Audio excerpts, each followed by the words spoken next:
आकाशवाणी गोरखपुर से प्रादेशिक समाचार।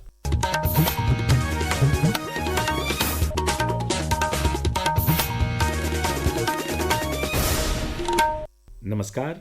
समाचार बुलेटिन के साथ मैं वेद प्रकाश पाठक। पहले मुख्य समाचार।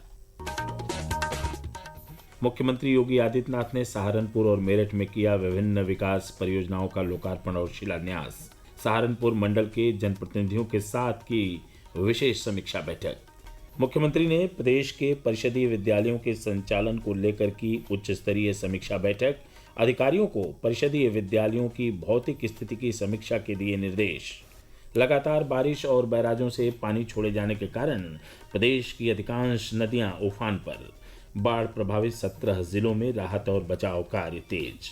और प्रदेश के 13 जिलों के लिए आज से अयोध्या में शुरू हो रही है अग्निवीर सेना भर्ती रैली। अब समाचार विस्तार से। मुख्यमंत्री योगी आदित्यनाथ ने कल सहारनपुर में 381 करोड़ रुपए की 15 विकास परियोजनाओं का लोकार्पण किया। साथ ही उन्होंने विभिन्न योजनाओं के लाभार्थियों को प्रमाण पत्र दिए। इस अवसर पर मुख्यमंत्री ने कहा कि डबल इंजन की सरकार में चल रही विभिन्न परियोजनाएं सहारनपुर को अलग पहचान दिला रही हैं। डबल इंजन की भारतीय जनता पार्टी की सरकार के कारण सहारनपुर की निराशा समाप्त हुई। सहारनपुर के साथ दोनों सरकारें पूरी मजबूती के साथ खड़ी हुई हैं। अब यहाँ पर चल रही परियोजनाएं सहारनपुर को एक पहचान दिलाती है। सहारनपुर को उसकी विरासत से जोड़ा गया है। मुख्यमंत्री ने सहारनपुर मंडल के 3 जिलों मुजफ्फरनगर, सहारनपुर और शामली के जनप्रतिनिधियों के साथ एक विशेष समीक्षा बैठक भी की। मुख्यमंत्री ने कल ही मेरठ जिले में इंटीग्रेटेड टाउनशिप का भूमि पूजन और शिलान्यास किया।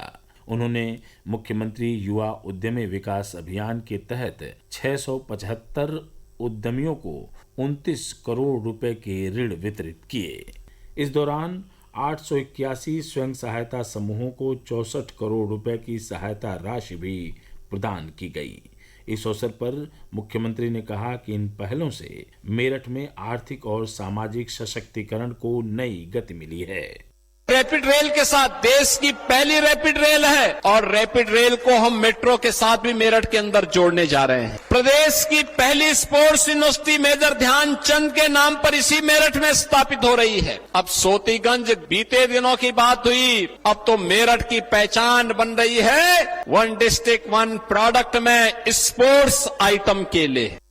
मुख्यमंत्री योगी आदित्यनाथ ने अधिकारियों को प्रदेश के परिषदीय विद्यालयों की भौतिक स्थिति की व्यापक और गहन समीक्षा कराने के निर्देश दिए हैं।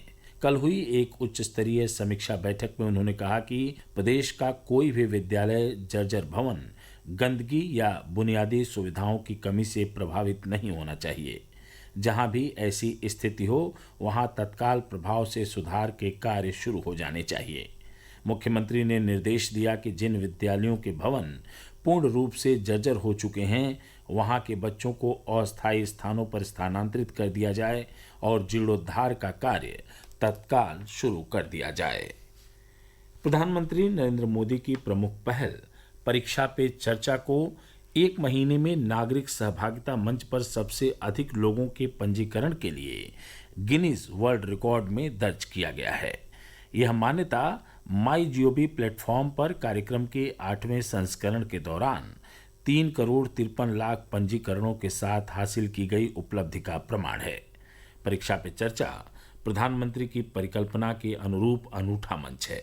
इसमें प्रधानमंत्री छात्रों, शिक्षकों और अभिभावकों से सीधे संवाद करते हैं। इलाहाबाद उच्च न्यायालय में 5 नए न्यायाधीशों की नियुक्ति की गई है। राष्ट्रपति की स्वीकृति के बाद केंद्रीय कानून मंत्रालय ने कल नियुक्ति से जुड़ी अधिसूचना जारी कर दी। जिला जज रहे HJS संवर्ग के जिन न्यायिक अधिकारियों को उच्च न्यायालय का न्यायाधीश बनाया गया है उनमें प्रमोद कुमार श्रीवास्तव, अब्दुल शाहिद, संतोष राय, तेज प्रताप तिवारी और जफीर अहमद शामिल हैं। प्रादेशिक समाचार आप आकाशवाणी गोरखपुर से सुन रहे हैं। यह समाचार बुलेटिन हमारे YouTube channel AIR news Gorakhpur और X हैंडल AIR News_GKP पर भी उपलब्ध है।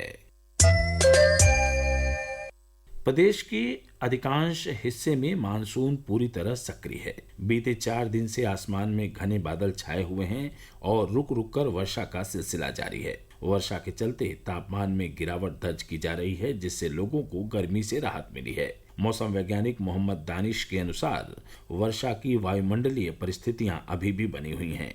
श्री दानिश के अनुसार आज कई जिलों में भारी वर्षा हो सकती है। पिछले 24 घंटे में कई जगहों में काफी भारी वर्षा हुई, जिसमें स्पेशली उत्तर प्रदेश का जो तराई बेल्ट है, बदायूं हुआ, मुरादाबाद हुआ, इधर लखनऊ है, रायबरेली में भारी वर्षा हुई। और कहीं ना कहीं अगर हम आने वाले दिनों की बात करें तो प्रदेश में रेड अलर्ट है। और आज हमारा जो उत्तर प्रदेश का जो नेपाल से सटे हुए जो जिले हैं वहाँ पे भारी वर्षा की संभावना बनी रहेगी और कहीं ना कहीं कल से फिर धीरे धीरे इसमें कमी देखने को मिल सकती है। उधर प्रदेश के अधिकांश जनपदों में लगातार बारिश होने और विभिन्न बैराजों से पानी छोड़े जाने के कारण कई नदियां उफान पर हैं। बुंदेलखंड और कानपुर मंडल के जिलों में यमुना, चंबल, बेतवा और केन नदियों का जलस्तर बढ़ गया है। चित्रकूट में मंदाकिनी नदी खतरे के निशान से ऊपर बह रही है। वहीं कानपुर बैराज से पानी छोड़े जाने के कारण वाराणसी, बलिया, मिर्जापुर, चंदौली और गाजीपुर में गंगा नदी खतरे के निशान से ऊपर बह रही है। वाराणसी में गंगा का जलस्तर बढ़ने से शहर के कई इलाके पानी में डूब गए हैं। एक रिपोर्ट। वाराणसी में गंगा नदी का जलस्तर लगातार बढ़ रहा है। केंद्रीय जल आयोग के अनुसार 71.5 मीटर तक पहुंच गया है। वाराणसी के सभी 84 घाट जलमग्न हो चुके हैं। 80 सामने घाट, मारुति नगर समेत कई इलाकों में गंगा और वरुणा नदी का पानी सड़कों तक पहुंच गया है। घाट क्षेत्र के कई गाँव जैसे छितौनी, चांदपुर, मुस्तफाबाद, बभनपुरा और अम्बा में बाढ़ का पानी पहुँच चुका है, जिससे फसलें जलमग्न हो गई है। मनीष सिंह, आकाशवाणी समाचार, वाराणसी। प्रयागराज में गंगा यमुना का जलस्तर खतरे के निशान से ऊपर पहुंच गया है। सोनभद्र में बकहर नदी का पुल डूबने से कांवड़ यात्रा का मार्ग बदला गया है। उन्नाव में गंगा नदी के किनारे बसे गांवों और मोहल्लों में पानी भर गया है। राहत आयुक्त कार्यालय के अनुसार प्रदेश के 17 जिलों की 40 तहसीलें और 694 गांव बाढ़ की चपेट में हैं। बाढ़ प्रभावित इलाकों में एनडीआरएफ की 14, एसडीआरएफ की 15 और पीएसी की 15 टीमें तैनात की गई हैं। प्रभावित क्षेत्रों में नाव और मोटर बोट की सहायता से राहत सामग्री पहुंचाई जा रही है। उधर मुख्यमंत्री योगी आदित्यनाथ के निर्देश पर 11 मंत्रियों की टीम बाढ़ प्रभावित क्षेत्रों में राहत कार्यों का निरीक्षण कर रही है। उप मुख्यमंत्री केशव प्रसाद मौर्य ने प्रयागराज में बाढ़ प्रभावित क्षेत्रों का हवाई निरीक्षण किया। उन्होंने कहा कि सरकार सभी जिलों में बाढ़ की स्थिति पर नजर रख रही है। सरकार ने राहत कैंप में जितने लोग हैं उनके खाने की, उनके रहने की, उनकी दवाओं की, उनकी अन्य जरूरतों की तत्काल व्यवस्था ठीक ढंग से करे, इसका निर्देश दिया गया है। और जो बाढ़ पीड़ित हैं वो आश्वस्त करना चाहते हैं कि सरकार उनके साथ खड़ी है और उनकी हर समस्या को सरकार देख रही है और जिनका कोई नुकसान होगा बाढ़ खत्म होने के बाद उसका भी आकलन किया जाएगा और उसकी क्षतिपूर्ति भी जो हो सके वो किया जाएगा। सेना भर्ती कार्यालय अमेठी के तहत 13 जिलों के लिए अग्निवीर सेना भर्ती रैली आज से शुरू हो रही है। यह 18 अगस्त तक अयोध्या कैंट स्थित डोगरा रेजिमेंटल ग्राउंड पर चलेगी। इस रैली में बीते 30 जून से 10 जुलाई तक आयोजित ऑनलाइन संयुक्त प्रवेश परीक्षा उत्तीर्ण करने वाले अभ्यर्थी भाग लेंगे। यह भर्ती Agniveer general duty, clerk, technical और ट्रेड्समैन के रिक्त पदों के लिए की जा रही है।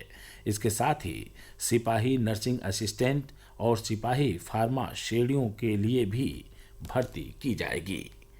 रक्षा मंत्रालय ने पहलगाम आतंकी हमले के हमलावरों की पहचान और पृष्ठभूमि के बारे में कोई भी रिपोर्ट जारी करने जैसी अफवाहों का खंडन किया है। मंत्रालय ने एक सोशल मीडिया पोस्ट में कहा है कि सशस्त्र बलों के जनसंपर्क कार्यालय या किसी अधिकृत प्रवक्ता द्वारा इस प्रकार की कोई टिप्पणी नहीं की गई है। और अंत में इस बुलेटिन के मुख्य समाचार एक बार फिर। मुख्यमंत्री योगी आदित्यनाथ ने सहारनपुर और मेरठ में किया विभिन्न विकास परियोजनाओं का लोकार्पण और शिलान्यास। सहारनपुर मंडल के जनप्रतिनिधियों के साथ की विशेष समीक्षा बैठक। मुख्यमंत्री ने प्रदेश के परिषदीय विद्यालयों के संचालन को लेकर की उच्च स्तरीय समीक्षा बैठक। अधिकारियों को परिषदीय विद्यालयों की भौतिक स्थिति की समीक्षा के दिए निर्देश। लगातार बारिश और बैराजों से पानी छोड़े जाने के कारण प्रदेश की अधिकांश नदियां उफान पर। बाढ़ प्रभावित 17 जिलों में राहत और बचाव कार्य तेज। और प्रदेश के 13 जिलों के लिए आज से अयोध्या में शुरू हो रही है अग्निवीर सेना भर्ती रैली। समाचार समाप्त हुए। नमस्कार।